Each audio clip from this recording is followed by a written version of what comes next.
Today we're gonna see about the vector and transformation waan jiru. Tonogaa jechuudha. Akkanatti bifa kanaan kan namtee kan godhamti. Isiin nama istaandii gaafa goonu isaa yoo dhaabne jechuudha. Fakkeenyaaf yoo dhaabuudhaa yaalle fakkeenyaaf akkanatti kana fakkaatti. Akkana fakkaatti asiin digirii 90 uumtee jechuudha. Digirii 90 wanni uumteef isinis maali? Waligaluu gisee inni kun akkuma kallattiin akka gad dhufeen leemirii raayit kallattiin akka dhufeetuma akkatti kunis kallattii waligaluu gisee inni maali? Walitti ka dhufe jechuudha. Perpendicular jechuun maali jechuudha? Waligalee kana asittuudha maali jechuudha? Digirii qofa meeqa qabaa? 90 qabaa jechuudha. Because waligaluudha waan ta'eef yookaan perpendicularidha kennuun kana. Before perpendicular kajiru immoo asiin maali? Hypotenuse jennaan. Hypotenuse asiin maali? As amma akka teettaan yoo teettaa jirteenne as amma teettaa yoo nu kennamte jechuudha. Duraan jiru hypotenuse jennee jira. Kammoo teettaa fuulduraan jiru maali? Yeroo mara maali jechuudha?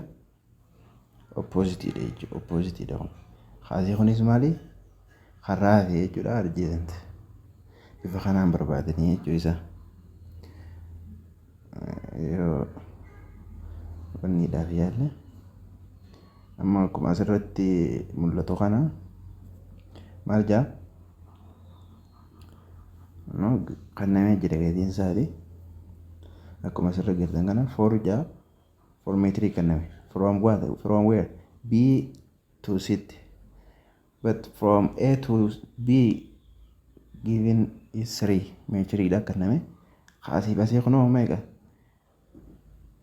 shaniin nu kanname jechuudha. Kan amma shanan kun eessa dhufe yoo keessatti taate Pythagoras theorem keessatti yoo qofni akka digirii 90 ka uumu taate asitti jechuudha. Asii yoo C jenne asiin A jenne asiin B yoo jenne maal jaa A square plus B square equal to C square jaa. Barreeffamni xiqqoo hin mul'atudha. Asirratti barreessuu yaala. A square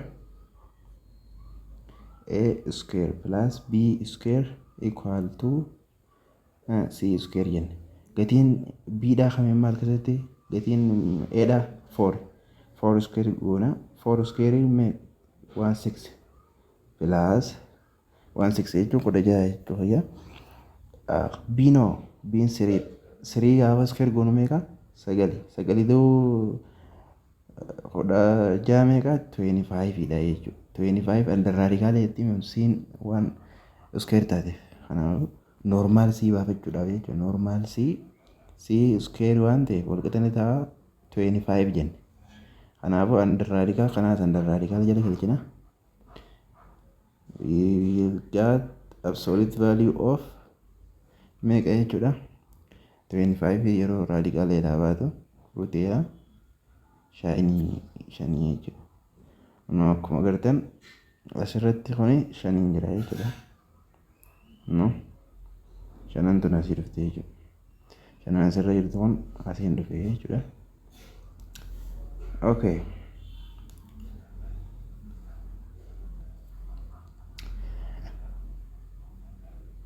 Kunoo akkuma asirra agartan asoo AB plus AC. Look at here. AB Jenny plus BC. Look at here. BC equal to AC da. Yeroo the position of vector da yeroo keenyu position of vector jechuun habifa kanaan barreeffame jechuudha. Position of vector A B betekerte xiyyaawwan ammal position of vector jenna. Garuu position of vector jechuudhaaf jalqabni innis maalirraa ka'uu qaba? Initialiin isaa jechuudha. Initialiin isaa must start from the origin yookaan 00 kennurraa jechuudha. Plane irraa wanni nuti taasisu jiru plane yeroo innu x asii y yoo ta'e asiin x y irratti jechuudha. X y plane jechuun x y plane jechuudha. Isaan kanarratti haasoo jira amma waa'ee transformation or vector gisee dubbannu kana jechuudha. Only we talking on the plane. Plane irraa jechuudha. Plane jechuun XY kennu kana jechuudha.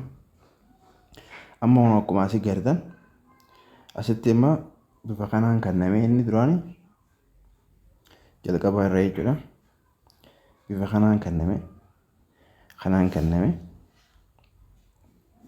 A, B, and C, B to C, and A to C, J bifa kanaan kenname jechuudha. Isaan kun hundi jechuudha. Isaan kun hundi eenyu wajjin walqixa jedhamu akka asirra gartan kana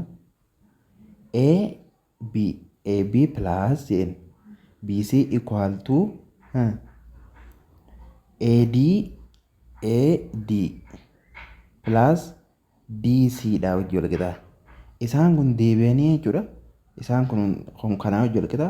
Gamni kun gama kanaa wajjin walqixa. Yoo isin mul'atu ta'e parallel loonni kun parallel jechuun not the same parallel jechuun amma fakkeenyaaf kun amma kanaaf maali parallel jechuudha. Kunis akkasumatti kanaaf parallel kanaa walqixa ta'e jechuudha.